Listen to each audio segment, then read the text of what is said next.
My Hero Academia. This is the video for Season 2 of a 3-season series so far. Again, I am making this because Season 3 is coming to an end fairly soon. So yeah, it's only been a few hours since I released Season 1 at the time of this recording, so I decided what the hell, I'm going to be reviewing the second and easily the most impactful season of this franchise. And in my Season 1 review, I said that even though most of the show was silly, it was silly with a purpose. It had a pretty decent build-up to future seasons of the show, so really the question at this point, if you were someone who was starting to watch Season 2, the question was, does this show hold up?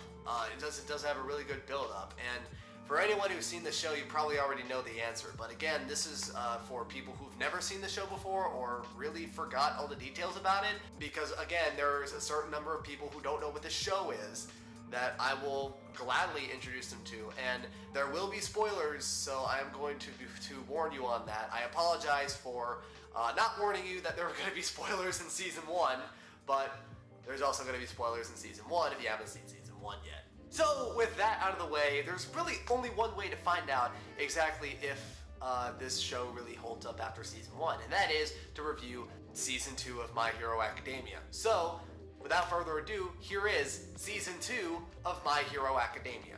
Just like in Season 1, My Hero Academia, also known as Boku no Hero Academia, was directed by Kenji Nagasaki, written by Yosuke Kuroda, and was made by Studio Bones. It aired in the spring of 2017 and consisted of 25 episodes. Due to the traction that Season 1 basically started, when this show came back, everyone was up in arms over it.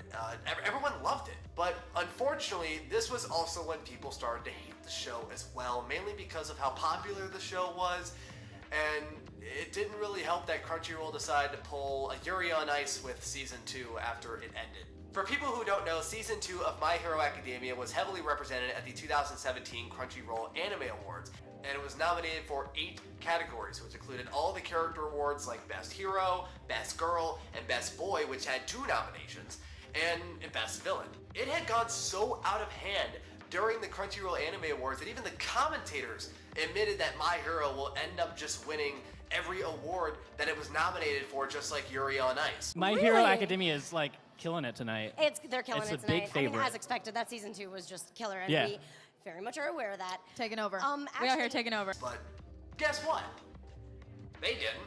The only award that My Hero Season 2 did not win was Anime of the Year, which was the top award. It's basically the anime version of Best Picture at the Oscars. That went to Made in Abyss in a last-second comeback. For anyone who's never seen Made in Abyss, I suggest you watch it, but just remember, it's a 12-episode series, but around episode 10, it is one of the most disturbing things I have ever seen. And keep in mind, they're kids. Just keep that in mind when you're watching that. And for people who didn't see the review of Season 1, here is the recap. The show follows a kid named Izuku Midoriya who acquires a quirk called All for One from his idol All Might, and is able to get into the country's most prestigious school for heroes, UA High School. And the show continues after Midoriya saves All Might from the League of Villains in the Unforeseen Simulation Joint, or USJ. I found out while editing that I said Unforeseen Training Joint, which is not what that stands for. Is actually Unforeseen Simulation Joint. So this is my chance to redeem myself, so hopefully I did. And with that, Season 2 begins with Class 1A competing with the other hero branches at UA High School at the annual UA Sports Festival, which serves as an opportunity for the students to show off their quirks to professional heroes who are looking for sidekicks in potential internships. This part lasts for about half the season, and a lot of stuff happens here, so I'll try to be brief, but also be specific. So the festival starts with an obstacle race course in which our main character, Izuku Midoriya, wins, but shortly afterwards, he discovers that because he finished first, he is the top target for the next event, which is revealed to be the cavalry battle. In this event, Midoriya is teamed up with Ochako Uraraka, Fumiyake Tokoyami, and a student from another branch named Mei Hatsume, who is known for making a lot of gadgets and machines from Class 1B, I think it was? But to push away all of the, unnecessary stuff and Really, I'm going to let you watch that scene if you want to get the full experience, but to make it brief, Midoriya's team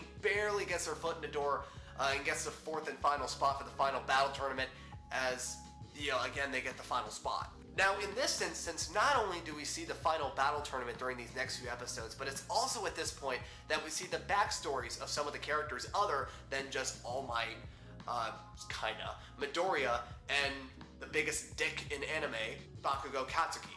And a couple of examples here during the sports festival are Shoto Todoroki and Ochako Uraraka. So before the final battle begins, Todoroki explains to Midoriya why he only uses his ice powers during the tournament, as it's revealed that, that's what he was doing. And it's because of his hatred towards his father, who is a pro hero known as Endeavor, who is known as the #2 hero behind All Might. He has a fire quirk and is obsessed with defeating All Might so much that he used his money to buy out the family of a woman with an ice quirk named Rei. I know, don't mention it. To implement a quirk marriage with the intent of creating a powerful child. That child later became Shoto, and he reveals that Endeavor only created him to annex All Might as the #1 hero, and that all the memories of Rei are her crying. He also says that his mother called his left side unbearable before pulling... What?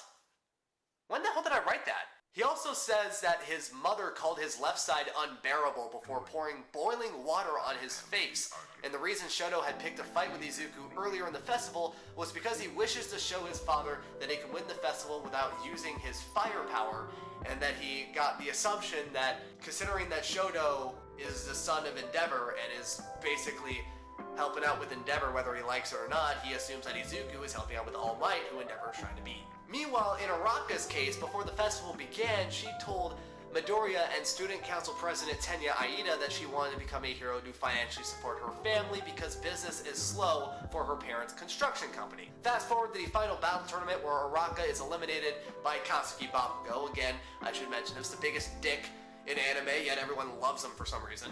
And in what easily was one of the best fight scenes in the entire show. And after the fight, in the locker room, she gets a call from her father who praises her performance, and her true repressed feeling surfaces out of him saying that. Saddened by her loss, she claimed that she didn't do well and that she failed, and this was very emotional.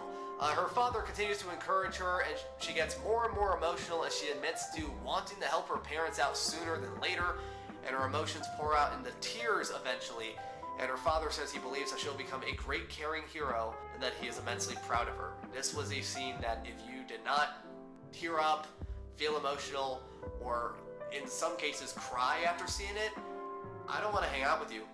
There's something wrong with you. That was hard to watch. But again, to make things short, the sports festival arc ends with Midoriya losing to Todoroki and yet another well-done fight scene that includes Todoroki using his fire side, even though he intended originally not to, and Bakugo ends up beating Todoroki in the final battle, in which, in this case, he decides not to use it. After the festival ends, the students now have superhero name, with the most famous being Izuku Midoriya's nickname, which later is revealed to be Deku, because Bakugo has been calling him that ever since he wanted to become a hero as an insult, but believes that it can have a different meaning if you wanted to, and he was later supported by Uraraka over picking the name Deku. So now, to support continuity, I'm going to be calling him Deku now. I didn't call him Deku Season 1. There's a reason why I didn't call him that. Now I'm going to call him Deku, so I just wanted to try that out. This is also the part of the season in which many of the students work alongside professional superheroes in one-week apprenticeships, and Deku later discovers that he doesn't have an apprenticeship opportunity until All Might says that his former teacher, a retired pro hero named Gran Torino, has offered him an internship, and Deku later accepts it. And as he works with him, he starts to know how to control some of his powers after having some trouble during the first season and during the sports festival. But while everyone is working with a different superhero, one of the students, Tenya Aida, has other plans, and to find out what he's doing and what this side of the story is, we have to go back in time to the end of the final tournament in the sports festival. After Aida is knocked out of the tournament by Bakugo, he discovers that his brother, a professional hero named Tensei, had been crippled. Not just injured, not dead, crippled, after a battle with a villain known as Stain. Now, before I continue with this, I want to mention what Stain's goal is in this show, because he's not your ordinary villain. In this case, he believes that those who work as heroes to collect income are unworthy of being called hero, and that only All Might, in his eyes, is a true hero. In other words, he is actually asking heroes to fight him in order to prove if they are actually true heroes. He believes heavily in creeds and convictions, stating that they are needed in order to accomplish anything, and that without them, people are weak and will eventually die. In spite of his extremist views and beliefs, he does have genuine ideals about heroism, which he stands by firmly, and he doesn't hesitate to save people that he deems worthy of being called heroes. He doesn't like killing without reason, and he will even give advice to his enemies to try and kill him. And as we keep seeing him more and more, he does seem to acknowledge that what he is doing is morally wrong, but he believes that in order for society to be put on the right path, someone must be what he is, indicating he sees himself as somewhat of a martyr. So, after crippling Tensei, Stain is offered a spot on the League of Villains, to which he declines the offer, and then he goes back to the city to hunt for more heroes. And while he's leaving, the League of Villains leader, Tomoda Shigaraki, releases a few Nomus, we saw one during Season 1, releases a few of them into the city to wreak havoc. And the arc ends with Aida, Todoroki, and Midoriya, the Heroes vs. Stain arc, all taking down Stain along with Gran Torino and Endeavor, to whom Todoroki was interning for. And to prevent the three young heroes from getting in trouble, Endeavor is credited with defeating Stain, and only Endeavor was credited with taking him down. After everyone was done with their internships, Deku finds out a little more about All for One from All Might, in which he explains that One for All was a quirk that has been derived since the very beginning of time, and how it stems from a man who had a quirk known as All for One, where he would steal and give away quirks to different people. And in this case, All for One gave his younger brother a quirk that could culminate power because he was quirkless, and would constantly resent him for his evil deeds. And that the brother was actually only thought to be quirkless and actually had the ability to pass on quirks to other people. And his quirk, combined with the ability to stockpile power, created the origin of One for All. As the school year comes to a close, the students are getting ready for final exams, which includes 3 days of written stuff, basically, and a practical exam where they will be fighting in predetermined pairs against one of their teachers, and that the only way they could pass was that they could A, defeat the teacher, or B, escape the arena that they're fighting the teacher in before time runs out. This is where we're also able to see a few of the side characters in action, both against the teachers and on the show in terms of development. A few examples include Momo and how she overcame her lack of confidence while fighting Shoto Aizawa, the homeroom teacher. There's Uraraka being asked if she likes Deku during her battle sequence. Koji Koda, who has the quirk of talking to animals, overcoming his fear of insects in order to pass the exam. And Minoru Mineta overcoming his perverted ways against the sadistic pro-hero known as Midnight. But the most riveting change of them all is the fight between All Might and the pair of Midoriya and Bakugo, as the latter decided that the only way to win was to work together and escape the arena and pass the practical exam. Bakugo and Midoriya will eventually pass the practical exam by leaving the arena, and the season ends with the League of Villains being visited by 2 visitors who are interested in joining the group after being inspired by Stain's will and beliefs. The first is Himiko Toga, who has the ability to take on the complete physical appearance of another person, like everything, and Dabi, who can combust anything he touches, and they both later become members of a group of newly recruited villains who were inspired by Stain, known as the Vanguard Action Squad. More about them in the beginning of the 3rd season review. One thing that I often found appealing about My Hero Academia is how stylish it establishes itself. It's a typical shonen series, yet it's able to spread its themes and knows how to do so. The 2nd season asks the question, what really makes a hero? From the first half, we get a tournament that pits the best of the best between classes, and while this may seem like a generic battle tournament that you can find in any shonen series, this show sets itself to establish characters within its tournament, such as Deku, such as Ochako, such as Bakugo, and such as Todoroki, as they give the audience their insight on their reasoning for fighting. While some of their principles can be disputed, they send a clear message that becoming a hero is no easy path, and at least for these characters, becoming a hero is more than just about saving others. And even though they have all of that, the show still maintains its presence of antagonists. Again, the most prominent is Stain. His full name is Hero Killer Stain, but I just think Stain is easier to say. Again, his character ties with the question of what makes a hero. In his mind, there are certain rules that establishes what a true hero is from the fake ones. Season 2 has psychology that makes antagonists such as Stain feel meaningful as a character. It motivates other heroes to realize what they are and what to fight for. As I watched more and more of Season 2, I can't help but realize that the sequel serves as a way to prepare for the characters / heroes for what's really ahead, even farther than Season 2. What I mean is that while the second season is rich in content, it still leaves some gaps to fill. Mainly, prominent villains such as Shigaraki play very minor roles, even more minor than Season 1.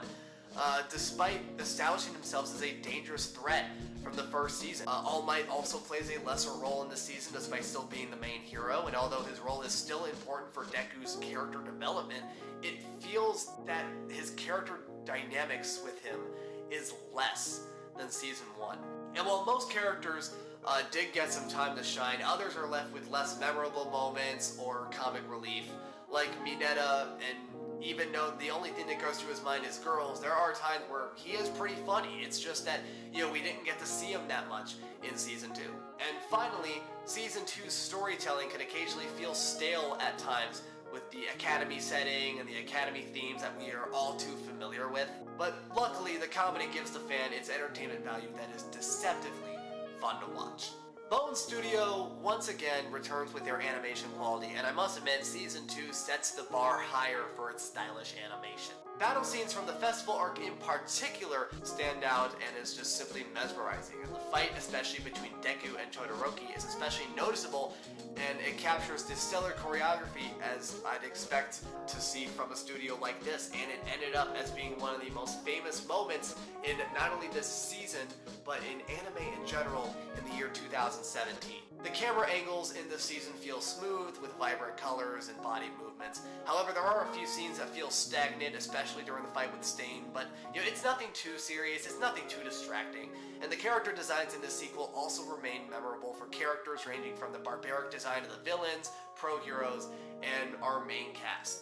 And compared to Season 1, while I'm listening to the soundtrack, I can't help but feel that everything is on point, from the character voice mannerisms of, again, both the sub and the dub, to the battle original soundtrack. It succeeds far more than it fails this time. I can honestly say that the voice mannerisms of the characters really brings out the personalities of the cast. Characters such as, again, Stain, All Might, Bakugo, and Todoroki especially stand out this year, whether they speak with dynamism and purpose. And the tooth and the music, especially Peace Sign, which won an Anime Award for Best Opening of the Year in 2017, offered a classic hero-like tune that was hard to miss and was very hard to get out of your head. So if you're going to watch this second season, just know that it will be a thoughtful experience beyond the colorful battles. Everything has a reason, ranging from the story, the themes, the morals, and even the character names.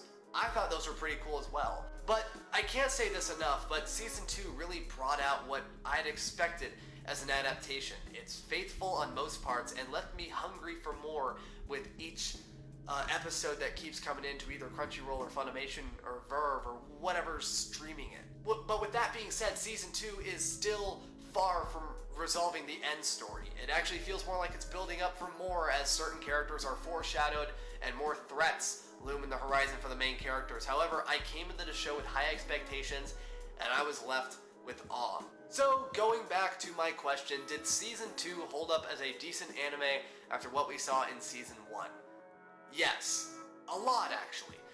In this season, we saw not only pretty good screen time for characters that were only seen briefly in the first season, but their backstories and further development that was writing on those stories, which proved effective in this case. And in addition to the stellar animation once again, a way better soundtrack, and a story that shows no signs of slowing down, I'm going to give Season 2 of My Hero Academia a 9 out of 10 this time. Thank you guys for watching My Hero Academia Season 2 review. If you like this video, hit the like button down below. And if you want to see more anime review videos, hit the subscribe button either on the screen or down below under the video right next to the channel link. And if you want to see more anime review videos that I've made, speaking of the channel link, that is where you can go to see more videos that I've made. And once again, my name is Payne. See you in the next video, and plus ultra.